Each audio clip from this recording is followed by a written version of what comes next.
అందరికీ నమస్తే అండి.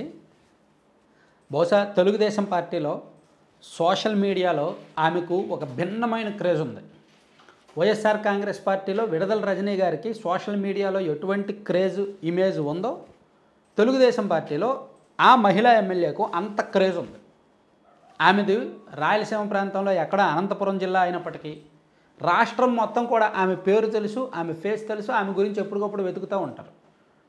ఆమె కార్యక్రమాలు ఏంటి, ఏం జరిగింది, ఎక్కడ పార్టిసిపేట్ చేశారు, ఎలా ఉందనేది అంత ఇంట్రెస్ట్ అనమాట. సో ఆకట్టుకునే రూపం. సో అందుకని ఈ ఎమ్మెల్యే గారు చేసే యాక్టివిటీస్ మీద చాలామంది ఫోకస్ పెడుతుంటారు. అయితే బహుశా ఎమ్మెల్యేలు చాలామందిలో అంటే ప్రజలు అప్పుడే అరే ఈమెను అనవసరంగా గెలిపించాము లేదా ఈయన అనవసరంగా గెలిపించాము అనే ఫీలింగ్ ప్రజలకు అప్పుడే రాకూడదు. గెలిచి 6 నెలల్లోనే ఆ ఫీలింగ్ వస్తే ఇంకా 4.5 సంవత్సరాలు ఎలా భరించాలి ప్రజలు కానీ కార్యకర్తలు కానీ.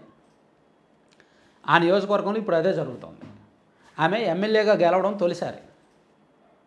నియోజకవర్గ ఇన్ఛార్జిగా చాలా కాలం పనిచేశారు. పార్టీ ఓడిపోయినప్పుడు పార్టీ ఇన్ఛార్జిగా ఉంటూ యాక్టివ్గానే తిరిగారు. క్యాడర్కు అందుబాటులో ఉన్నారు, సోషల్ మీడియాలో యాక్టివ్గా ఉన్నారు, పార్టీ వాయిస్ బలంగా వినిపించారు. సో దాంతో రాష్ట్ర వ్యాప్తంగా పార్టీ గాలి రావడం ప్లస్ ఆమె కూడా కష్టపడడంతో కలిసి వచ్చింది. ఆమె ఎమ్మెల్యే అయ్యారు.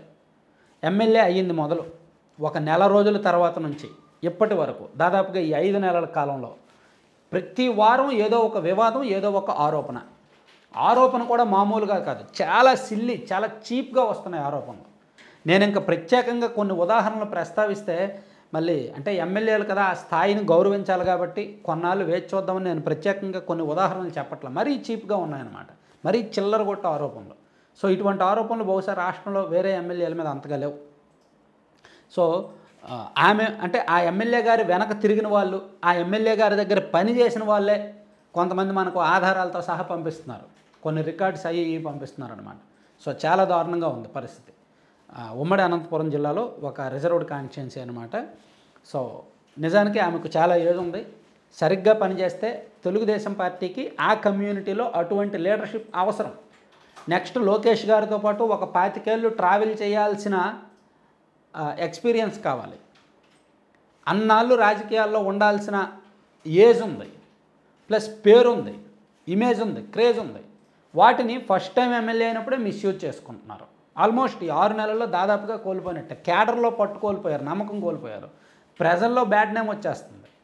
అవినీతి ఆరోపణలు, ఆ పోస్ట్ అమ్ముకున్నారని, ఈ పోస్ట్ అమ్ముకున్నారని, ఆమె తల్లికి పలానా పోస్ట్ ఇస్తామని చెప్పి ఆమె తల్లి వసూలు చేస్తున్నారని ఇప్పుడు సోషల్ మీడియాలో బాగా చక్కర్లు కొడుతుంది. సో ఇట్లా అంటే మనం అది ఆ వ్యవహారం ఈ వ్యవహారం అని చెప్పుకోవద్దులే, కానీ చాలా విషయాల్లో ఉన్నాయి. యాక్చువల్లీ వైసీపీ వాళ్ళకి పనులు చేయించి వాళ్ళకి బిల్లులు ఇచ్చి వాళ్ళ దగ్గర కమిషన్లు తీసుకుంటున్నారని, కానీ తెలుగుదేశం పార్టీ కార్యకర్తలకు వస్తున్న ఈ మద్యం దుకాణాల్లో నెలవారీ ఇంత ఇచ్చేయాలి ఖచ్చితంగా అని చెప్పి కొంచెం గట్టిగా డిమాండ్ చేయడం, ఆ విషయంలో కావచ్చు. సొంత పార్టీ కార్యకర్తల నుంచి ఈ మధ్య ఎన్ఆర్ఈజెస్ వర్క్స్ వస్తే దానిలో మామూలు విషయంలో కావచ్చు. ఇలా చాలా విషయాల్లో అంటే అది ఇదే అని లేదండి, చాలా సిల్లీగా చాలా చీప్గా ఆరోపణలు వస్తున్నాయి అన్నమాట. సో ఇంకా టైం ఉంది. ఆరోపణల్లో ఆమె ప్రత్యక్ష ప్రమేయం ఉండొచ్చు, లేకపోవచ్చు, మనం అప్పుడే నిర్ధారించలేం. ప్రత్యక్షంగా ఆమె ఇన్వాల్వ్మెంట్ ఉండొచ్చు, లేకపోవచ్చు. ఏమో ఆమెకు తెలియకుండా ఆమె అనుచరులు కానీ లేదా ఆమె పక్కన ఉన్న వాళ్ళు కానీ అలా నడిపించవచ్చేమో, అలా చేస్తున్నారేమో. సో ఆమె చదువుకున్నారు కాబట్టి, రాజకీయం తెలుసు కాబట్టి చెక్ చేసుకుంటే బెటర్, వెరిఫై చేసుకుంటే బెటర్. ఇంకా టైం ఉంది. ఈ 6 నెలల్లో వచ్చిన అపవాదు పోగొట్టుకోవడానికి ఒక 6 నెలలు, నెక్స్ట్ 6 నెలలు కేటాయిస్తే ఆ నెక్స్ట్ 4 ఇయర్స్ కొంచెం పాజిటివ్ ఫీడ్బ్యాక్ తెచ్చుకుంటే ఫ్యూచర్ బాగానే ఉంటుంది. లేదు నాకు మళ్ళీ ఎమ్మెల్యేగా గెలవాల్సిన పని లేదు, నేను ఎన్నికల్లో ఒక 20 ఖర్చు పెట్టాను, నాకు ఇప్పుడు ఒక 40 50 రావాలి, అలా వస్తే నాకు చాలు, నాకు పొలిటికల్ ఫ్యూచర్ అక్కర్లేదు, నా కార్యకర్తలను నేను వేధిస్తా, నా ప్రజల నుంచి నేను అవినీతి చేస్తాను అనుకుంటారా? అటువంటి వాళ్ళని ఎవరు భరించలేరు, ఎవరు ఎక్కువ కాలం మొయ్యలేరు. ఎందుకంటే ఇటువంటి వాళ్ళు ఎమ్మెల్యేలుగా వచ్చారు పోయారు చాలామంది. మన రాష్ట్ర రాజకీయ చరిత్రలో ఎంతోమంది ఎమ్మెల్యేలు అయ్యారు, గాలిలో విపరీతమైన గాలిలో ఎమ్మెల్యేలు అయ్యారు. ఆ తర్వాత చరిత్రకు కూడా దొరకకుండానే పోయారు. అటువంటి కాలగర్భంలో కలిసిపోతారనమాట. సో నేను ప్రస్తుతానికి పేరు చెప్పట్లా, ప్లస్ మన దగ్గర ఉన్న పూర్తి స్థాయి సమాచారం కూడా చెప్పడం లేదు. ఎందుకంటే ఎంతైనా ఎమ్మెల్యేలు కాబట్టి వాళ్ళకి ప్రజలు గెలిపించి 6 నెలలే అయింది కాబట్టి మనం కూడా ఆ పదవిని, ఆ స్థాయిని కొన్నాళ్ళు గౌరవించాలి కాబట్టి కొన్నాళ్ళు ఇంకా అబ్జర్వ్ చేద్దాం. మరీ ఇంకా ఇదే వ్యవహారం కొనసాగితే కొంచెం గట్టిగా ఆధారాలతో సహా మరో వీడియో చేస్తాం.